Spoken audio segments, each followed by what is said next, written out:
Good afternoon, everybody. My name is Tom Kraft. I'm the Vice Commissioner of the Moss Creek Bocce League. We're going to spend this next several minutes showing you how to play bocce, talk to you about what the bocce life is like here at Moss Creek, and we hope that this will engender your interest in joining us for the upcoming fall season. Thank you. Okay, we're back, everybody. I just want to take a second to introduce our volunteers, Dave, Michelle, Patty, Chris, and my beloved son, Thomas. Okay, here at Moss Creek we play with two teams of two, and the game begins by flipping the coin. I always call heads, but we'll now see what other people do. Call it in the air. Heads. Tails. The winning team will now get to throw the Polino first. The Polino is the small white ball. One team will play with 4 red balls. The other team will play with 4 green balls. It is a terrible thing when you're colorblind, as some of our fine participants are. Now, if the teams could take their positions on the court, we'll begin the game. Okay, the very first thing that happens in the game is we throw the Polino. The Polino must go down past the midline, but not hit the end. So, Michelle, throw the Polino to start the game, please.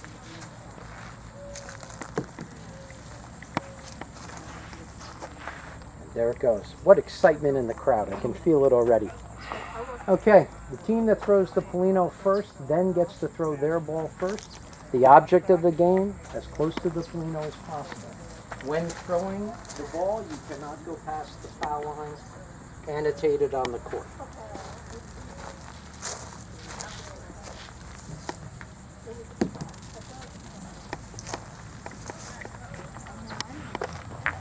Very good throw by Michelle. And now the opposite team throws until they are closer to Michelle's ball to the Polino, or they run out of balls. Only the team that is closest with their ball can score points.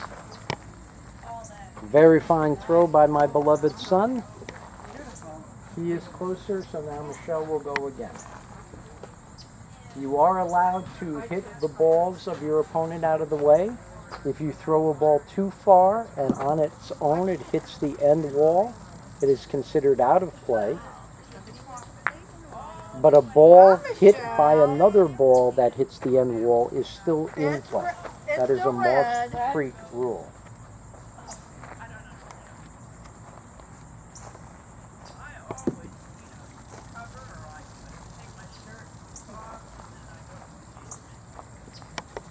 Still red. The players on the opposite end of the court are telling the players who are throwing which color remains closest.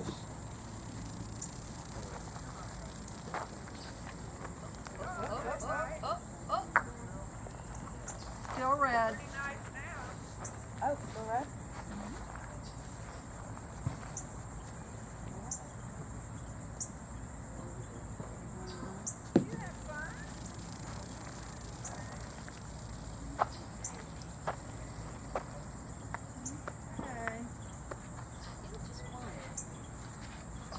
Okay. Nothing. 2 red. I have 2 balls sitting here. Oh. Never mind. So red is closer. They currently have 2 points, and Michelle has 2 more balls to throw. I was like, oh. Minimum scoring in a round is 1. Maximum scoring in a round is 4. And scores are kept on the handy scoreboards next to each of the courts. Oh, nice roll. Well, maybe not. What a curve. Okay, we're going to go over and take a look at what the score is for this round. You're the closest, so that's a point. Okay, Should I Patty take that is now figuring out which balls are closest and how the points will be accumulated. This one is clearly not scoring. And I think this one is also 2 red, because we had the 1 red, 2 red. Okay. In the event that there's a discussion or we can't tell by sight which ball is closest, we then use the tape measure to come out onto the court and take a look to confirm. Tape measure is put over the Polino and then extended. It does help if you have a fingernail in order to get the tape measure out.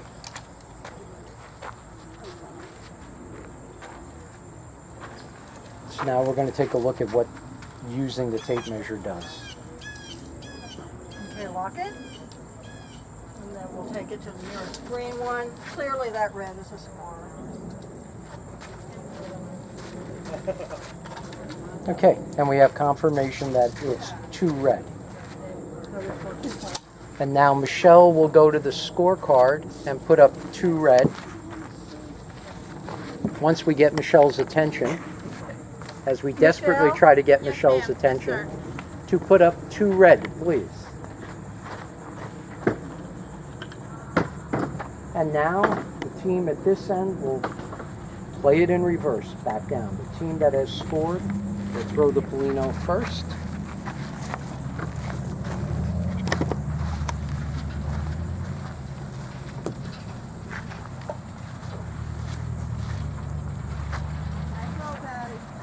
The Polino and all balls, in order to score it, must be past the midline. Wow, look at you go. Why are we Beautiful.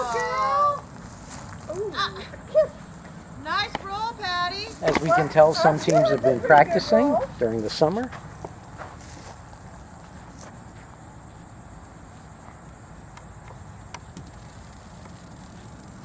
Ooh, Chris is gonna knock me out. Oh, well played. Oh, beautiful. A classic demonstration of knocking the other team's ball out of the way.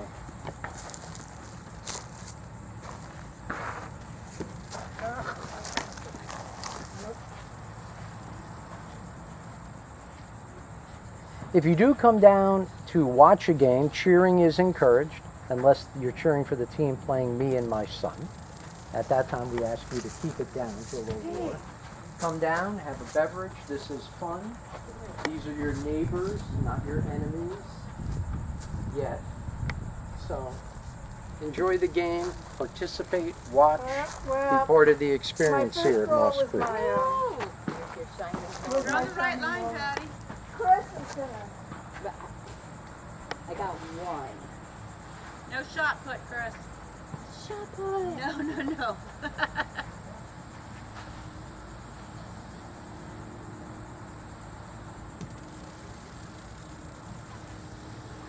Good throw.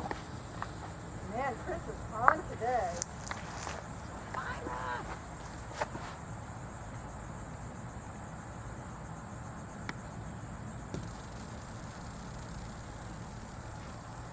Okay, we're going to go see how this scoring turns out. There is 1 green. Oh, there you go. Because, 2 green. That one's closer than that one?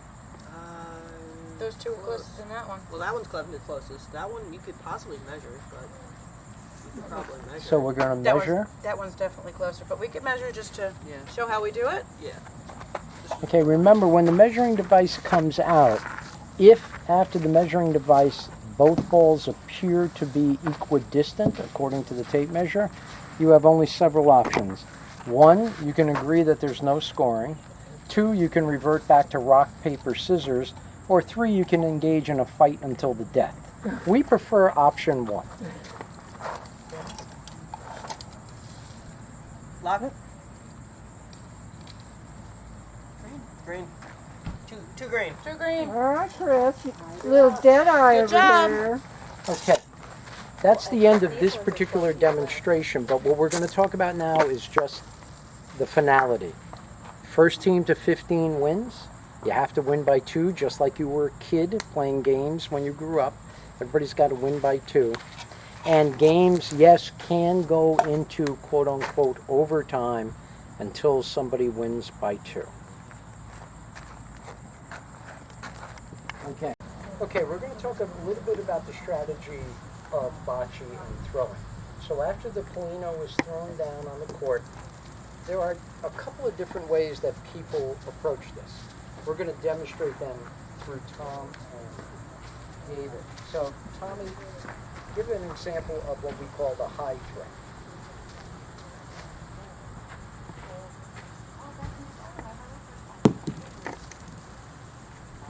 How about another one?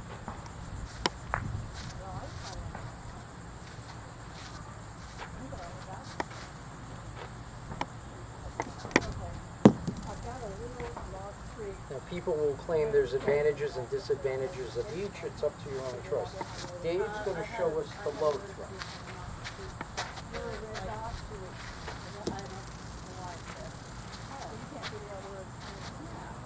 Well done by Dave. How about another?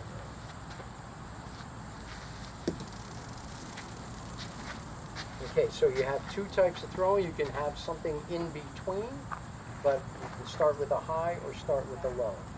Cut. Okay, we've talked about how you're going to throw the balls. We're now going to talk specifically about throwing the Polino, which sets up the game that you're going to play. So you can play a short game where the ball just goes over the midline. You can play the long game towards the back end, or you can play the wall game, as we're going to call it. So Thomas is going to demonstrate the short game.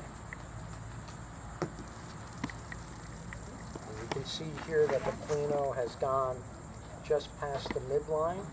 And since we only have one Polino, we're going to demonstrate with the other balls. So if you imagine that this is another Polino, Thomas is going to throw a long ball for what we call the long game here, where the ball is going to go down here, which is where we're going to Well, shoot. yesterday you had me silent. And now Dave's going to give a demonstration of throwing what we call the wall game, where the object, as last year's winners of the league put to great use. Because she had the same. You can be as close to the wall as you'd like, and it becomes progressively harder for you to impact the other balls once you start piling up behind that one. So, we've talked about how you throw the ball, and now we've just talked about how, with the Polino, you determine which game you're interested in playing, the long game or the short game. Cut. Okay, a couple more things before we finish for the evening and everyone gets to go home and the bugs go away. The rules of the game are consistent with other bocce rules. There are some local Moss Creek rules that are posted here that you will be able to avail yourself of during the course of a game. First team to 15 that wins have to win by 2. New rule this year, you can groom the court after 10 points, whoever gets a 10 first, because I will tell you that as you play the game, it becomes imbued with footprints, paths, etc. So you'll have a chance. It also gives you a natural break in the game if you're not doing so well. But here's the point of all of this. It's to have fun. As our happy volunteers have demonstrated, this is a fun exercise. It is not a competitive sport. You're not getting paid for this. You're not going to pay rent or mortgage over what happens here. You're here to have fun, to meet other people, to drink as often as possible. Hopefully when you're playing my team, and we'll have an easier success rate that way. But come down, be part of this. Get involved in an activity. It can't be any simpler. You've been rolling balls on the ground since the time you were 2. So this is nothing new for everybody. But through the leadership of Jim Panapinto, the head of our league, who's unfortunately away on vacation at this time, I want to extend you the opportunity and the invitation to come down and be part of this. The invitations to join us will come out in the early part of September. The league itself will begin on October 2nd. There are weekday leagues and a weekend league. For the weekday league, you will get to choose which day of the week you'd like to play, and we will try to build the teams around that. The weekend league is typically on a Saturday afternoon for people who can't make it during the week. If you have questions, you can reach out to me, Tom Kraft, Melissa Shire, our great volunteer who's behind the camera doing all of this. Melissa, say hello. Hello, everybody. Hi, Melissa. As always, nothing good happens here at Moss Creek without Melissa being involved somehow. So we're thankful for her to take this time after work. Again, my thanks to Pat, Chris, Michelle, Dave, Thomas. The other volunteers who didn't show up, I don't know what happened, but we had a great crew anyhow. Thank you for watching. We hope to see you out here on the courts this fall. Have a great rest of your day. Take care.